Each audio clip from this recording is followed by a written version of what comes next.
All right, everybody out there, just want to welcome you here to Health Second Opinion, and I've got a really special guest with me, as you can read on the screen, Dr. Charles Adams. Man, I appreciate you joining us. I am thrilled to be here. Thank you, sir. Awesome. All right. Well, for all of you at home, some of you are probably aware, hopefully everybody, right, that we're in the middle of a corona crisis, and this is so many people are focused on the negative aspects of just only stats and just seeing so much out there that isn't 100% accurate information. And so I want us to really discuss, our impressions of the things that we see, and, you from your office, and I'll talk from mine, and we're really just gonna, help people understand what they can do to help themselves. That's what I want people to leave here with. Sure.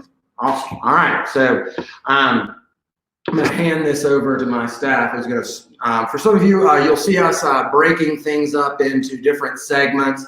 And some of you will see this as a live video. Some of you will see this on KWN and the many networks that it will be put out there on. So, well, let's start with, you talking about yourself, introduce yourself. Some people might not be familiar with you. Well, I'm Dr. Charles Adams. I'm a medical doctor, proud graduate of the University of Tennessee Medical School. Did my internal medicine residency at Erlanger Hospital, and somewhere by following the why route, I guess I got into the integrative functional type medicine, and here I am. That's about the best thing I can say. I'm humbled to say that I'm one of the past presidents of the International College of Integrative Medicine. That was kind of a surprising, neat thing. And so here we are, and I guess today we're going to talk a little bit about the coronavirus. Absolutely. Okay. I think that's what people are so consumed in. Yep. And so when we think about this in comparison to other things that we've experienced, first, this isn't our first pandemic in the world and in the United States. So maybe we should give people a little bit of history. Start talking about, what do you think? Well, let me get the first historical perspective for me is the last time I remember hearing body counts like this was when I didn't know if I was going to go to college or Vietnam, right after high school, having, body counts on the evening news. And so the way the numbers are going right now, this compares to any of the other flu seasons we've had in the past. And for example, in the 2014-2015 flu season, an estimated 30 million of us Americans had symptoms. 14 million made doctor visits. 5,900, a little over 500,000, went to the hospital, and 51,000 deaths in 2014-2015. Now, no cities closed, no businesses, no restaurants, no schools, nothing closed, sports went on, and there you go. Now, in 2017-2018, 45 million of us had symptoms, 21 million made doctor visits, 800,000 went into the hospital, 61,000 folks died, no closings, no sports stopped, no schools closed, and we all did just fine. And this right here is fresh, hot off the press. I believe if you've been watching the news stuff, you've seen Dr. Fauci. He's a very interesting gentleman. I wish I knew 1/1,000,000th of what that guy knows. He has a segment in the editorial section of the New England Journal of Medicine. I believe it's on the e-version or electronic version, email, internet. Quoting, "This suggests that the overall consequences of COVID-19 may ultimately be more akin to those of a severe seasonal influenza, which has a case fatality rate of approximately 0.1%, or a pandemic influenza similar to those in 1957 and 1968, rather than a disease similar to SARS or MERS, which have a case fatality of about 10% and 36% respectively." And so this is really fresh news right here. And so I think once again we've kind of again, overstimulated by the news, that things presently don't seem as bad as everybody perceives it, with the gloves, the masks, the distancing everybody, and closing schools and businesses. But there is a chance that the virus could mutate and things could get ugly. We don't know that yet. Absolutely. And so I think that, one of the, we look back, like you spoke about, those pandemic flus, and we look back at the 1918 Spanish flu.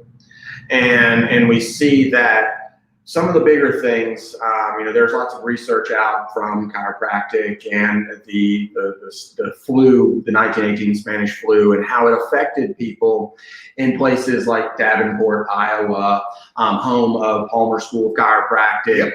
and how the death rates were, instead of a 1 in 15, it was 1 in 866, because those folks were really focused on the chiropractic care, the adjustments, but being focused on what they could control. And one of the things, now, I want y'all to pay attention. I'm going to ask him a very serious question. Do you think that a person's general health status and the way that they take care of themselves has an impact on whether or not they will be either badly impacted or not even notice symptoms? Absolutely. Unquestionable, without a doubt. Yeah. I mean, attitude is everything. It is. And how you deal with stress. Oh my goodness, yes. How about that? Let's talk about that for a minute. So many of you are familiar with this show, have heard me rattle off what cortisol levels, an increase in cortisol does to increasing the blood pressure and clotting factors and cholesterol, and how it affects our, the different things that are meant to be a survival mechanism in an acute stress situation. Yep. And in this long-term stress situation, we're already seeing rises in depression and anxiety and suicide and things like this. So we know emotionally and physically, wow, what an impact. But yet, in your experience with these increased levels of stress, that negatively affects the immune system, correct? Absolutely. And so when we think about that, that's something that people can control. They can actually control how they're responding to this. And so, what's something, with your thoughts that somebody could do to help start managing their stress? Gosh, there is a long list of possibilities there. And one of the things I'll be talking to a patient, say, stress messes up everything. Oh yeah, doc, yeah, they sure do. You know what? Exercise makes everything better. Boy, how about those Braves, doc? Bad weather here lately. So Absolutely. That's one of the first things. And let me say this here clearly for the record. If I tell the patient, the next thing words out of my mouth are, all right, your next question is, okay, what's the least amount of exercise I got to do to shut you up? And the answer is 30 continuous minutes of walking 5 or 6 days a week. And the word continuous is the key there. You start and 30 minutes later you stop. That's the bare minimum. If you do that, I'm not going to fuss at you to try to get you to do more, but that's the bare minimum. Now, the next thing is, here's where, your pastor, psychologist, talking to someone, talk therapy is very, very important. It's very effective. And I know you and I have gotten caught up doing some counseling for likes of which we were never trained. Yes. And, hopefully, the big guy puts the right words in our mouths. But there's some other things. One of the neatest things around that's available to everybody. It's reasonable, and there are hundreds of techniques. It's just plain meditation. Absolutely. For those of you who are going to be seeing this continuously, you're going to wonder why we're doing break 1 here, but that's where they'll be breaking this up to go out on KWN. So when we think about meditation, one of the biggest, most researched versions of meditation is TM, Transcendental Meditation. You know, I think that's seen some of the greatest research on brain mapping studies. And so if you're looking to incorporate a new type of meditation and you're a patient here in this office or you want to be, you can always call the office 706-657-4777 and let us know that you'd like us to hold a TM lecture. And of course, now they're doing those literally introductory lectures and things like that. And I'm talking about things. And of course, the personal aspects are done one-on-one anyway. Yeah. And so it's still a learnable version out there. And then I think that one of the things, we love Max T3. And in Max Living, we love this high intensity interval training. Oh, yeah. And so that aspect of taking our human physiology and pushing ourselves to that 90% output and then calm down. And then that 90% output and doing that over a sustained 12, 15, 30 minutes, doing those and adding those in shows a great amount of reduction in cortisol. Absolutely. It's that you're burning off the fight or flight because your body, as far as your exercise pattern, says you just fight. That just happened. Yep. And it's that using that right now. And so again, people go to maxt3.com and they can literally get it. It's $10. Wow. And you get hours of these exercise. And then it's just, right now, okay, here's a good question. Should we be afraid to go outside? Absolutely not. Exactly. We need sunshine and vitamin D, right? Absolutely. Fresh air is what we need. Yeah, there you go. Our buildings are naturally not that healthy. I've heard studies. Have you heard the research out there that says that our internal environments are typically around 5 times more toxic than the outside air? I've seen that, and it's scary. Isn't it? Yeah. And I'm like, wow, so again, these beautiful days, folks, we can get outside. We can focus on something positive. We can experience real life. Yeah. That's a stress relief. Yeah, absolutely. Yeah, and the TM, same thing. My practice is just on the other side of Lookout. Please tell them about that. In Ringgold, Georgia. I'm at what's known as the Costco exit.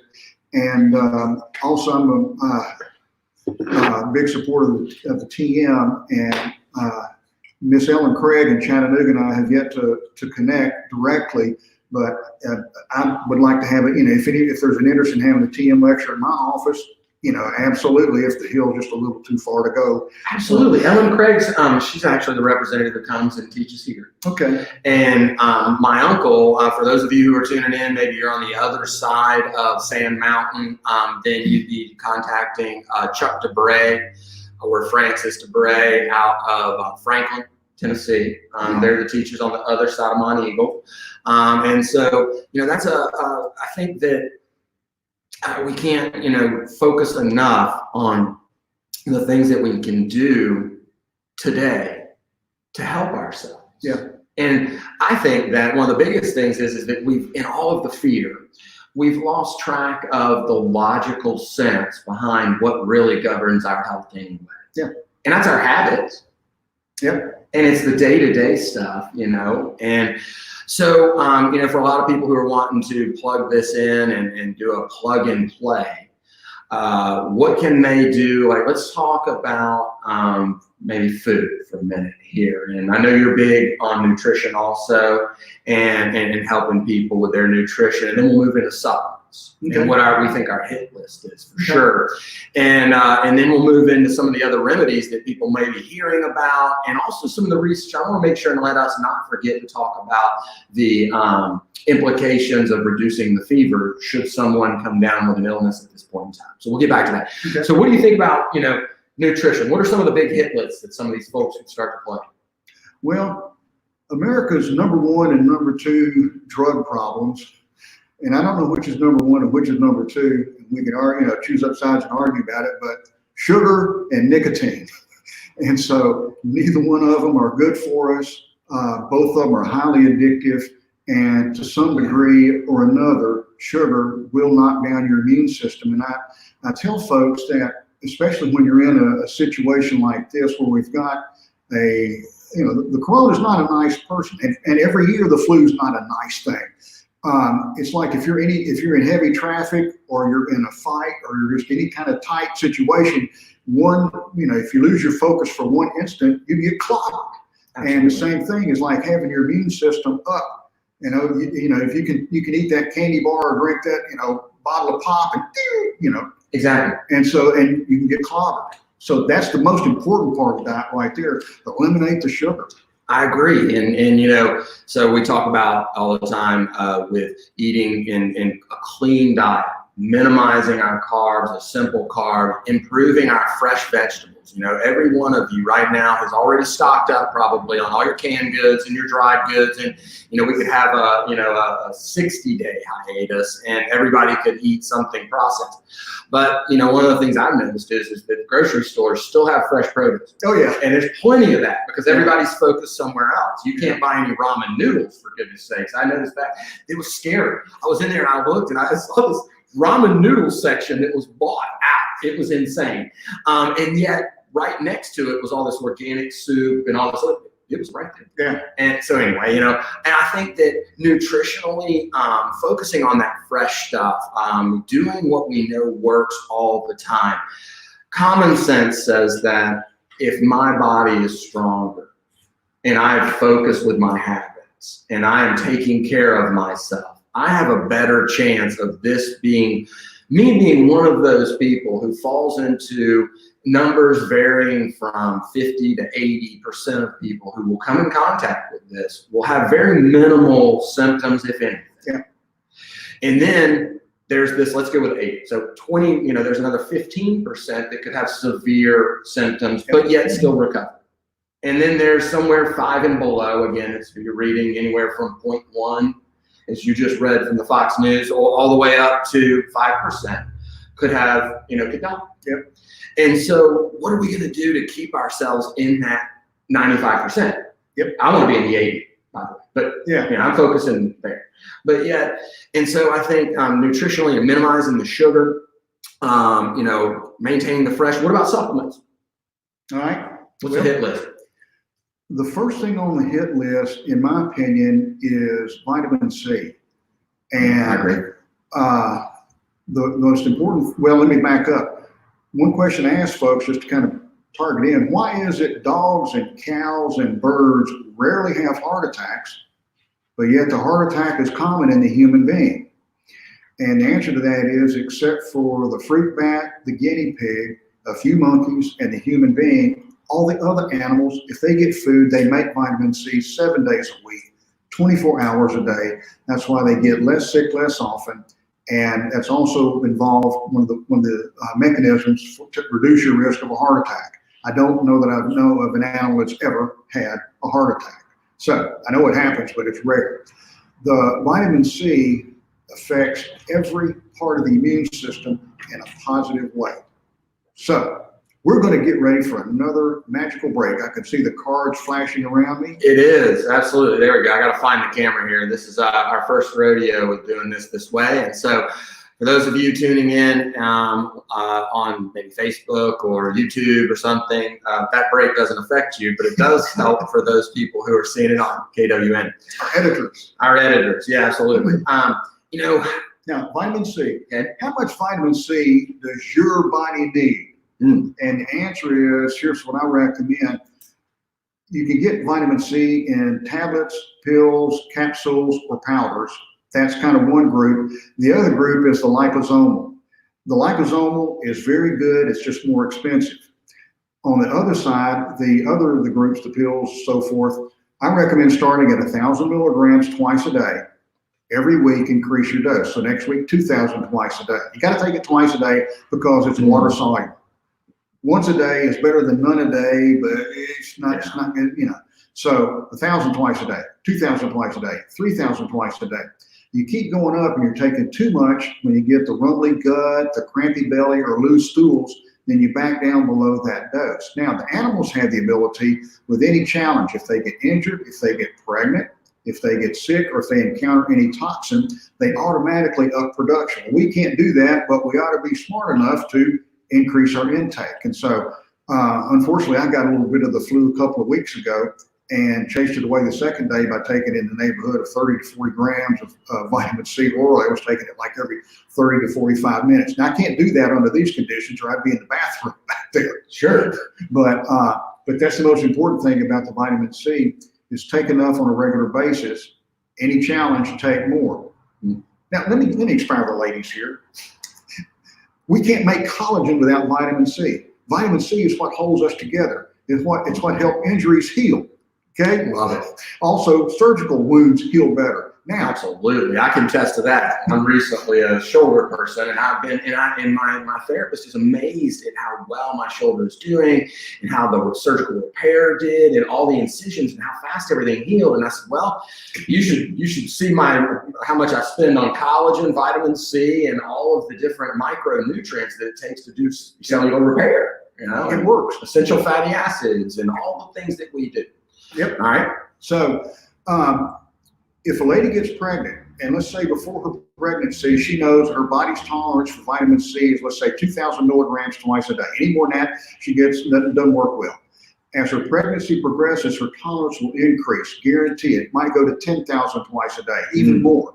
Now, any lady that does this, she has increased her odds of having a healthier baby, and a smoother pregnancy, a much less eventful delivery, and at the end of the pregnancy, with all that vitamin C around, she'll be able to make collagen and greatly reduce her risk of having the stretch marks. And something else recently occurred to me. We got young ladies who around about age 12, 13 might one day be flat as a pancake, and the next thing you know, Mother Nature has hit them with breast development. And a lot of ladies will develop stretch marks right then and there. And I don't know this for certain, but I'd be willing to bet that if those ladies could reverse it and get on vitamin C twice a day, they probably would not get the stretch marks there across their chest. This is amazing. That's one of the things, we'll have to come back and do another show some other time about what we've seen witnessing with the lowering of age of puberty. That's something that, oh my gosh, but we'll have to cover that another time. Okay. Yeah. So folks, this again, getting back to the fact that, this is a finite experience. This pandemic, this coronavirus, this is going to come to an end.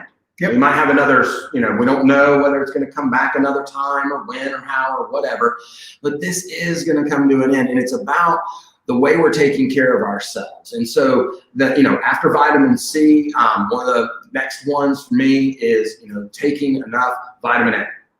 So what do you think about vitamin A? Vitamin A has the ability to boost every component of the immune system and all of our mucous membranes and the nasal passages in the throat, mouth, every mucous membrane we have, it can boost the immune system. And so for adults, 10,000 international units a day to 25,000 international units a day is a really, really good idea right now. I'm gonna let you look on the internet and Google it as to how to dose it for children. Don't give your child that much. Look on and figure it out. But vitamin A is a real biggie, particularly at this point in time. What about vitamin D? Vitamin D may be just as big. I mean, we're going to mention 3 or 4 big heavy hitters. Yeah. And vitamin D is one of the biggest discoveries in my brief medical career. The importance and significance of it. And it was 100 years ago that we turned on the electricity. And before that, everything happened out in the big light. Mm-hmm. And so now Monday through Friday, I'm virtually in a cave, as most people. And vitamin D deficiencies are likewise common in Florida as well as Hawaii, where you think everybody would be out all the time. Nah, everybody's inside. And so, but one of the biggest ways to boost your immune system is to take an adequate amount of vitamin D. And the only way to know how much vitamin D your body needs, I recommend starting out at 5,000 IU a day. Mm-hmm. And after taking 5,000 IU a day for about 2 to 3 months, go get a blood level check to see how much you need. About half the folks will be okay at 5,000 IU a day. The other half are going to need 10,000, but you need to know because it is possible to become toxic on vitamin D. And so you got to get a blood level to know exactly how much you need. So it's probably going to be 5,000 or 10,000, but you can't just take one or the other and assume you've got it covered. So Yeah. I love testing too. And of course, by the way, I will plug him. This is my medical doctor, and this is how we got you here. And was that I went to visit him and talk here. And, one of the biggest things that we're seeing here is that, again, focusing on what people can control. This is, the controlling your stress, the controlling your nutrition, the controlling your supplements. And we're gonna, for those of you tuning in on KWN, we're gonna be wrapping things up here in just a few minutes because it is a 30-minute show. And so when we look at that, what would just in another quick, what's the last supplement we want to mention before because we're about to be out of time here on KW. We're going to continue, and folks, that you'll see this out on both of our Facebook pages. Yep. You'll see this both out on YouTube. You'll see this out with one of the big things, actually, before we touch base on any more of the supplements, folks, I can't say enough for the connection between the brain, body, and how the immune system is modulated and controlled and coordinated through our nerve systems. And it would be remiss of me to not mention the fact that, in chiropractic care, both whether it was 1918, whether it was the 1994 research on AIDS and that virus and its impact, and just so many things, and how powerful the human body is to fight things, and it's meant to heal. We are meant to be healthy. And this connection between the brain and the body is literally what's controlling and coordinating all of our function. And so we're still open. We're there. We're going to be continuing to be open as long as the governor continues to consider all of us to be essential. And we're going to do our best to make sure that we can keep you both in an environment where, that's one of the things I love about your office is that it's about the environment that people come into that says, hey, we got this. And we want to use logic, and we want to use the things and empower our patients to help take care of themselves. Speaking of that, we're out of time. We're going to start off next time, but between now and then, wear a mask, and we'll tell you why. Okay, I like it. Love that. All right, folks, thanks you for tuning in to Help a Second Opinion, and we'll be back here next week, same time, same channel. Bye now. All right, for those of you continuing to see with us, we're going to want to reintroduce Dr. Charles Adams, MD. Those of you who are going to continue to view with us, hopefully you've tuned in for the whole show and not just tuned in for the first half. And we've already, I want to talk about expanding our knowledge here about, let's finish up with supplements before we move on, because many people are just continuing to be good. All right. So what's that? Okay. So as we move forward though, what about, so we've covered vitamin C, vitamin D, vitamin A. What's next on the hit list for you? Zinc would be another biggie because most Americans are deficient in zinc. And zinc is a metal that's involved in the second most number of chemical reactions of any metal in the body, second only to magnesium. Yep. Zinc is involved in making hormones, but it's also huge in boosting and supporting the immune system. And so taking a minimum of 15 milligrams of zinc a day is really important, especially in this time right now when you want it's in your best interest to have your immune system humming right along. Absolutely. And so, I think that for those people at home, nutritionally, if you've not been in the last several years trying to consume at least 5 fruits, 5 vegetables a day, mainly fresh, and you are, you've not been doing that on a regular basis, of course, organic is best, things like this, but yet, if that's not you, a multivitamin and mineral is going to bridge that gap for you. And I think that just general health-wise, because again, we're trying to make sure that our patients at least meet the minimum standards, and I think that nutritionally taking people from there to out to where they want to be, and then the knowledge that, hey, that multivitamin and mineral becomes less and less necessary as you get out to that 5 vegetables, 5 fruits, but yet it's still probably needed due to soil depletion and things like that. But yet, again, it's about meeting those minimum standards. And right now, we're just in a place where there's not as much margin for error. Yeah. And that's really, I mean, this is about your margins right now and managing your health, because there's something out there that is, another version, no matter where some people, like the Fox News guy, okay, it's probably gonna be more around 0.1, it's probably gonna be 5%. No matter where you land in this scale, it's all about your host environment, how well you're going to be either allowed to succumb to it and or not. And so let's talk about that mask. We alluded to that, and I want to jump right on that mask question. Should you be wearing, or would it be beneficial if you're in a crowd to wear a mask? You notice that we're within 6 feet, not wearing a mask. Sorry, I don't know if I don't know.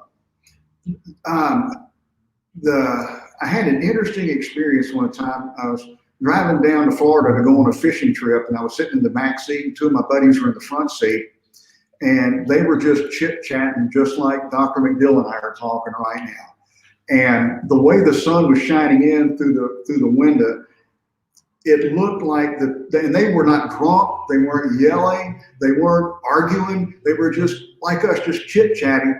But the way the sun came through, it looked like they were trying to give each other a shower with the droplets coming out of their mouths. And that was the first time I really understood the true value of the mask. And remember, what I saw were just the particles that were big enough for me to pick up with these eyes. And there were probably a bunch of other particles, maybe a gazillion or so, that I couldn't see. And so to me, that makes the mask very important. Now, can a single virus get through that mask? Yes. Are we worried about a single virus? No. And there we go. Let's talk about that immune challenging versus immunosuppressant dose. Maybe that is better. Or immune overwhelming. Immune overwhelming, yeah.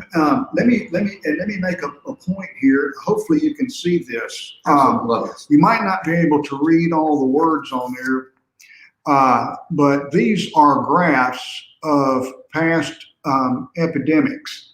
We've got whooping cough, diphtheria, measles, scarlet fever, typhoid fever, polio.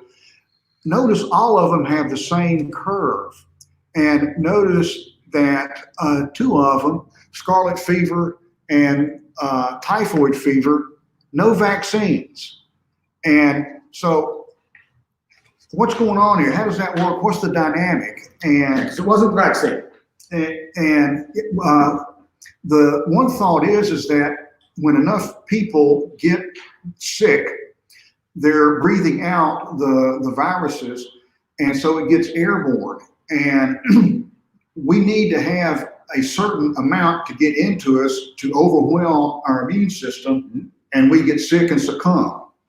And so I'm thinking that if anything, the mask is going to dilute what gets in. It's going to really slow down the amount that gets out. Sure, some's going to get outside, but that's still not the same thing as the full force blast that comes out when you don't wear a mask. And so, and even as you exhale, as you inhale, you're not going to inhale as much with the mask on as you did without it. And that might be enough to stimulate the immune system to develop the antibodies to keep you from getting sick, as opposed to without it, you get a dose that overwhelms the immune system and you get sick. So, yeah, so let's say that somebody, they do right now, any person who has any sniffle or anything, and right now, what a wild season, right here with all the Bradford pears and the mold. We just got through so much rain and so much mold and so much mildew is now coming out with all this. And so anything's going on, any immune challenge, and everybody's up in arms. And rightfully so. I'm not going to discount that. But yet, at the same time, I don't want to be insensitive, but yet somebody has an immune challenge right now. One of the things that we're hearing and seeing out there on the internet, and I want to discuss this, is that there seems to be a correlation between one of our natural immune system ways to defeat things is a fever. Yeah. Our bodies, I always ask the question that we look at it like, hey, if I eat something that's bad and I throw up, is me throwing up sick or is that me being well? Well, it's me being well. It's not me being sick. If I didn't throw up, I'd be sick because my body wouldn't respond well to that bad food I ate. Oh, okay. So then same thing with a fever. You know, when we get an immune challenge, if we spike a fever, that fever is meant to help upregulate our immune system. Absolutely. And so are you also hearing there seems to be a correlation between people who are lowering their fever having worse outcomes with this coronavirus? Yes. And we'll take a break right here and we'll answer it when it comes back. You know what? Since we're done with what's going on KWN, I don't think we're going to take any more breaks. If that's okay with you, we're just going to keep moving on. I saw one of the most interesting things in particular about the coronavirus, and actually it's all viruses like cold. And that's why one of the reasons why the flu season starts, you know, late winter, early spring. It's cold. And then they all seem to take a dip when it gets hot. And as a matter, I saw one thing on the internet about one way to, if you do think you get sick, use a hairdryer on low speed and wave it under your nose. And in the other hand, have a spritzer of water, you know, because you don't want to dry out your mucous membranes, but making them hot can kill it.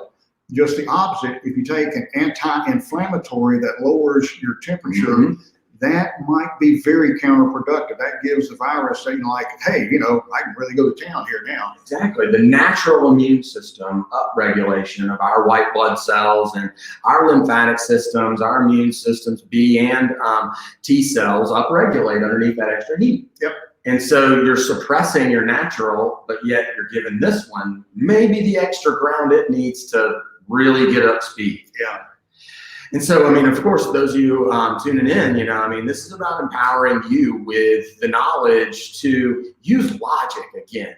I mean, this is about the time to be sensible. And it's about, you know, utilizing what we already have, whether you're coming into my office or Dr. Adams' office, or you're just staying at home. Either way, the things that we're talking about are things that you can do and have at your fingertips to use what God gave us, you know? I mean, these are our bodies. They're supposed to work right. Yep. And the better we treat them, the better they work.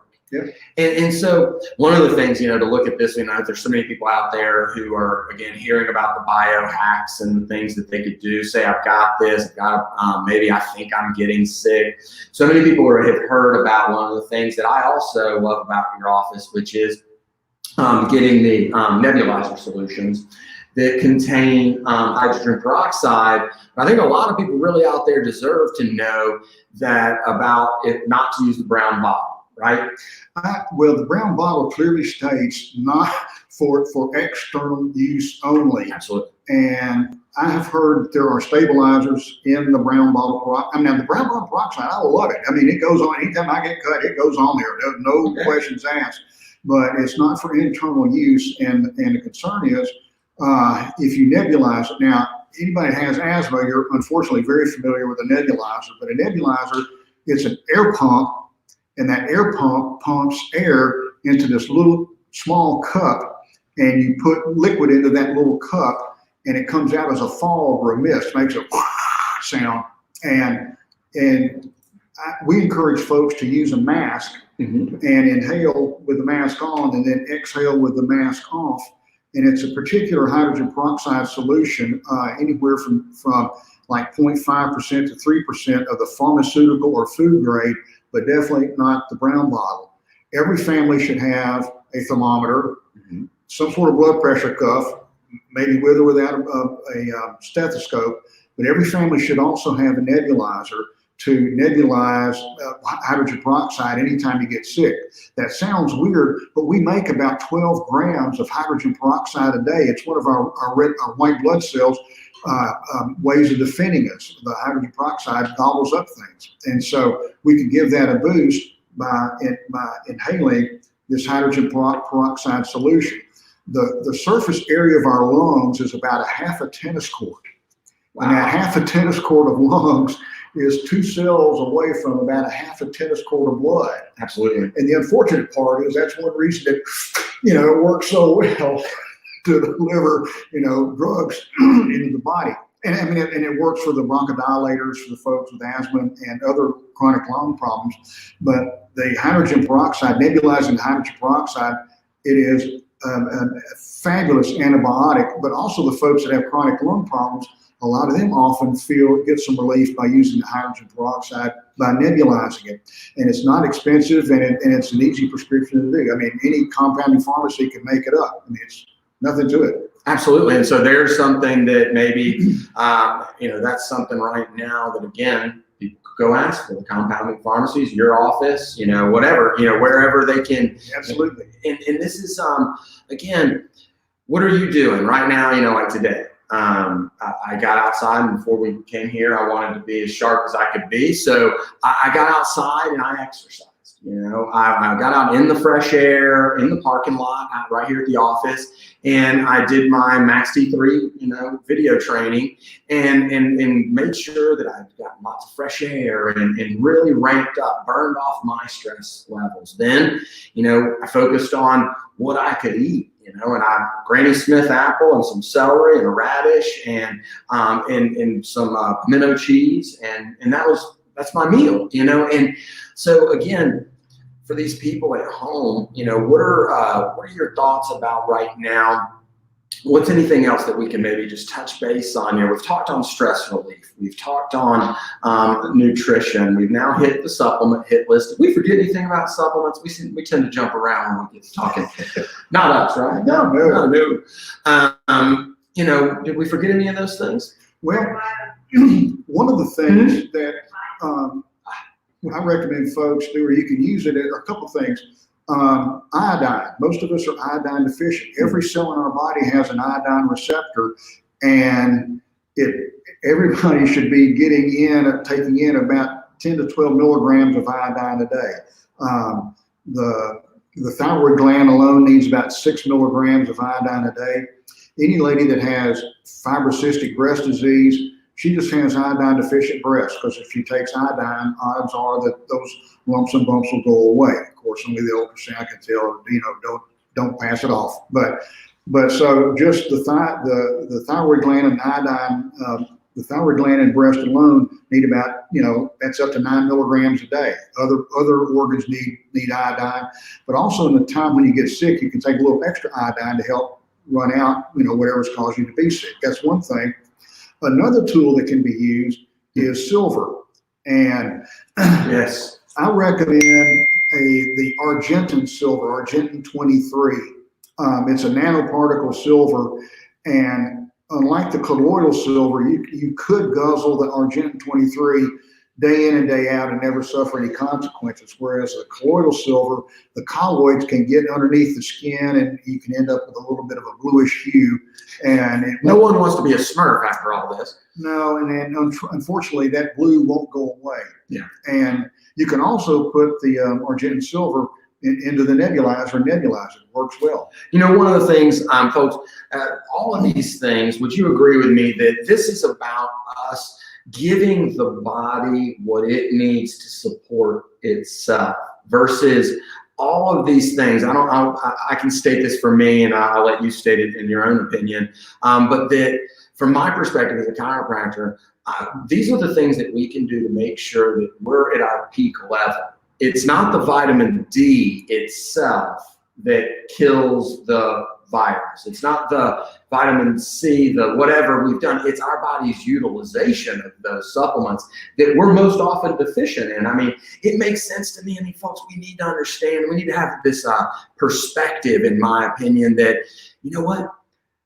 according to the World Health Organization, we're the sickest industrialized country on the planet Earth. So of course we should have one of the highest death rates. Yeah. Whereas when you look at the people with the lowest death rates, like Japan, Sweden, I mean, these are healthier countries. You look at where they are on the World Health Organization, they're up at the top. They have the best healthcare systems, and it's that our healthcare system is at the bottom. Yeah. Our general health status of Americans is at the bottom, whether it's obesity, heart disease, diabetes, cancer. And so, of course, we should be in recognition that the impact of this new immune challenge, coronavirus, could have a more devastating effect in this country compared to other countries, but it is the utilization of these things, and it's the logic that we are giving right here that I don't want you to take away from this that it's these things that's what's going to do it. It's still your body. It's still your body's immune system. And it's when we're deficient in these things, or we're toxic in other things, like toxic in sugar, toxic in nicotine, toxic in all these things that we know are bad, then, and it's one thing I'm worried about now is, how much more cleaners we're having to use. I'm going to, after all this is over, because we're being EPA compliant, but yet we're up in our regulations of the use of all of this stuff. So I'm going to be going through a detox here in about a month or so, just to try to get rid of this stuff that we're coming in more contact. I want you at home to be thinking about this from that perspective. What are you doing? What are you putting on your skin that your body's absorbing? Gosh, the skin is an amazing, we give so many you see in the hospitals now, they're putting patches on of different drugs because of what a good delivery system our skin is. Yep. And so when you can, and you're in your environment, I think one of the ways that we can boost our immune systems is through lessening that toxic burden that's coming in by using more soap and water instead of hand sanitizer. Definitely. These things are triclosan, or these different things, these that are in these hand sanitizers, they're toxins. Sodium lauryl sulfate is actually what's used in flea and tick shampoo. That's and our toothpaste. Yeah, why would we do that, right? We want an insecticide. You don't have any fleas or ticks in your mouth, so if you think about it, it's working. Absolutely. Excuse me here, let me turn this thing off. Technology is great, except when it interrupts you. And so when we look at these things, again, I want you to be empowered. I want you to understand that we want you to be in that 80% of people who maybe don't receive any symptoms, even if you come in contact with it, whatever that real number is going to come out. Yeah. It's only when this is over that we're ever going to have any real finite numbers. And this is finite, right? This is something that is going to come up. And it's about us weathering the storm and maintaining our mindset and not allowing ourselves to fall into I think one of the greatest epidemics right now, not necessarily isn't the virus. It's the fear. Yeah. We have been through worse and gotten through it. And every flu season, people die. And this is the first flu season that we have acted this way. And a Tennessee state senator, or former senator, Dr. Bob Corker, called several editors and said, look, folks, we are committing economic suicide with the way we're acting. We need to get back to work and get out and get on with it. And I kind of tend to agree with him presently, unless this virus changes into something absolutely horrific, in which case these measures might be merited. But right now, this is not any worse than your regular run-of-the-mill flu season. I agree. And you know what? Great Britain, from what we're hearing from the people, National Institute of Health, and you look, I think it was the Wall Street Journal put out the article talking about how Great Britain's headed back to work. They're declassifying this. They're on their way back in because they're saying, okay, we now realize that this is less severe than we thought it would be, and we're going to get back to it. And so, one of the things, again, is we're rolling through. Yep. Okay. So folks, we're getting ready. We're being told that we're running out of time, and we're going to start shift. And you know what? We're going to start taking care of patients here in just a little while, and we're going to get back to what I know you do and what you enjoy greatly. And I enjoy being a part of your office, by the way. And I'm very thankful that my knees are doing better. I'm back to exercising and doing well. And from the PRP things that I did to try to avoid knee surgery, and it's worked. And the things that I've exactly. And the countless patients that we share. I hope that they will walk away from this feeling like they can get back in control. Yeah, absolutely. And do you feel like, have we missed anything from just a general standpoint for people to feel, empowered again instead of getting themselves out of the grip of fear? You're not helpless and you're not hopeless in this. Get a nebulizer if you get sick. That's the first line of offense or defense, depending on how you want to look at it. And talk with the compounding pharmacist, excuse me, about whooping up some peroxide that you can nebulize in it. That's your strongest weapon to begin with. We are not helpless against viruses. And also the next thing, if the nebulizing the peroxide doesn't work, intravenous vitamin C does work. It worked against polio in 1948, and it still works today. And so hopefully the hospitals will be using more of that as we get into this. Absolutely, and that's, I know, one of the things that you offer in your office, and on the other countless things. And what's your website, by the way? www.drprevent, DRPREVENT.com, drprevent.com. And where are you located? We are at the Costco exit, just off of Interstate 75 in the Gateway Mall. Absolutely, and for those of you at home, we're here still 4580 Highway 136 in Trenton, and most of you, if you're tuning into this, have heard about this from our patients, and you'll see this out very soon here, YouTube, Facebook, also through KWN, Channel 7, and there are many broadcast networks that they're going to be putting this out, and I really just 706-657-4777 is my phone number. You can look at choosehealthchiropractic.com.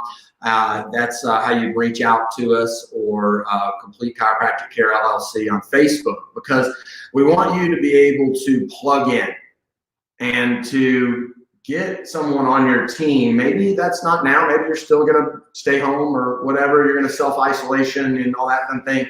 But this is going to come to an end. Yep. And when you want to have people on your team that are living this way and that are helping people this way, and that you want to make sure that on a day-to-day basis, you're maintaining yourself in your best version of yourself, so that you are always on call, so that if this ever comes back, you're at your peak anyway. And this will just be another little bump in the road. Yep. Instead of such the fear that this is, that I could just be one of them too. Yeah. That kind of mentality that keeps everyone so gripped. And I know you are at your office, and we are here, just really focused on, again, empowering people. Yep. And so, do you have anything you want to add here at the tail end? No, just thank you for having me, and thank you folks for listening in. Absolutely. I hope you are blessed by tuning in, and that you get to start taking better care of yourself. And if you have any questions, look at drprevent.com, choosehealthchiropractic.com, and just send us your questions. We'll do the best we can to get you plugged in to what really works and what will always work. And that's better self-care. All right. See you back here next time.